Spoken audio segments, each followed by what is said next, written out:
there! So I'm here with a review for you guys today. It's both a book and its adaptation. I watched and read the book a week ago, and it only took me 2 or 3 days, and I saw the movie a day after I finished the book because the library had it. And I can't remember who told me about this. I did reserve it at the library, and then I got a text saying I could go get the book, and by then I didn't remember at all who told me about it. I'm guessing someone on BookTube, but I'm not sure. It's The Hunter by Julia Lee. She's an Australian author. This is her debut novel, and it's set in Australia as well. So this is written in 1999, and this is an English copy from my library. So this is about a man. He is a hunter called Martin David, and he goes to this place called Tasmania in Australia to look for the last Tasmanian tiger. And he says he is a zoologist for his university, but he's actually at least in this case, he's looking for the tiger for a company who wants its DNA and its genes, and that company doesn't want anyone else to get to this tiger. And the Tasmanian tiger actually was extinct back in the 1930s, but I think this book is set in the present day, so the 2000s, and the movie as well. I'm gonna talk more about the movie later. Sticking with the book first. So, Martin David goes to this small town. The people here isn't very welcoming because a lot of environmentalists has come here, making them lose work due to these environmentalists wanting to save the woods, and I'm guessing they think Martin David is doing the same because another family came here before him, and that's where he's staying as well, in a house at the end of the town near the place where he's gonna go look for the Tasmanian tiger. And so this hunt is based on a rumor from this man from this family who disappeared on the plateau and in the wildlife where Martin David is gonna go look for this Tasmanian tiger. And the mother is depressed, she's on pills, so she's not even awake when he gets there.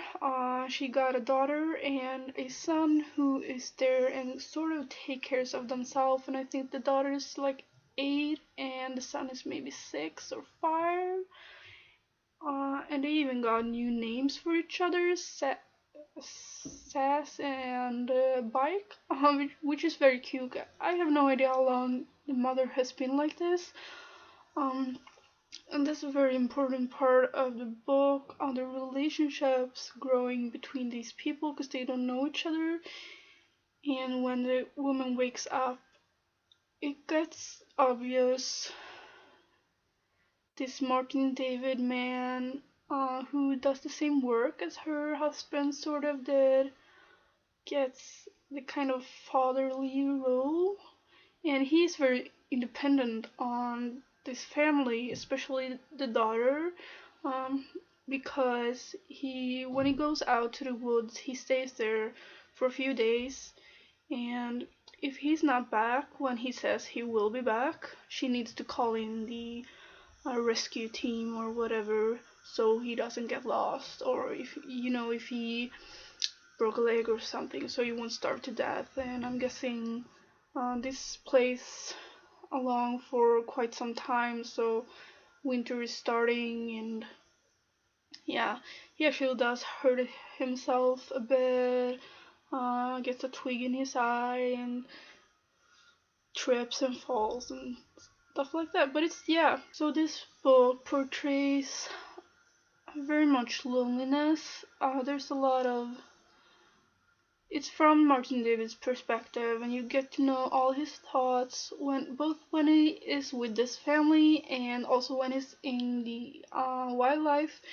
So there's a lot of thoughts going on, and you get to know his relationship to himself in the quest to hunt for this animal, and what he does to sort of fit into the nature. He rubs himself in feces and, not so he won't smell like a human, and he tries to track this animal that's told to be extinct.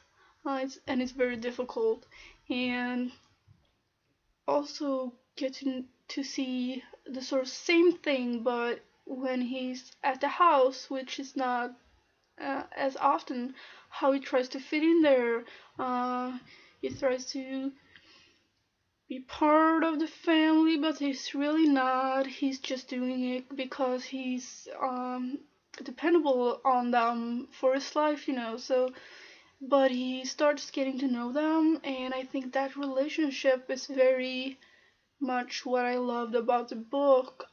His relationship to both the mother and the two kids as well, because especially there's a very deep characteristics about these people that gets lost in the movie, um, which I didn't quite enjoy. It was something I didn't like about the movie. But overall, I like the story. I like because it's kind of in two parts: the family life and the wildlife, and I like the pacing. This is 170 pages, but there's still a lot in here. Good pacing, not very action packed, but it's still it would be kind of a slow read, but it's not a slow language, if you know where I'm trying to get at. And kind of very down to earth, even though this animal doesn't exist anymore. I think you could see this as a metaphor for trying to look for something within yourself, maybe, or maybe the meaning of life, even. So yeah, I very much enjoyed reading this, and I would definitely recommend it. So a little about the movie. It's from 2004 or 6, I believe. It's starring Daniel Defoe, and I thought the movie jumped ahead quite a lot, and the scenes were um, mixed up or placed differently, and I thought the movie lost a lot of the dynamics between the people in here and the relationships between Martin David and especially the daughter. And it got better a bit into the movie, but I still felt like what I really enjoyed about the book got lost in the adaptation. Um, I would say it's an okay film to see just as a film in general, but I mean they put some extra drama and things in there to, yeah, I don't know. I think the writer is actually a screenwriter, but I don't really think it translated very well to film, and so I'm recommending the book instead. Unless you really like Willem Dafoe, which I really don't, but he was good. He was kind of scrubby, and yeah, it was fine. I actually liked the ending quite a lot. It was strong and very emotional. So that was it. Thank you for watching. Please talk to me in the comments if you've seen the movie or read the book or read anything else by her. I would love to, because I really did enjoy her style. So yeah, see you later. Bye.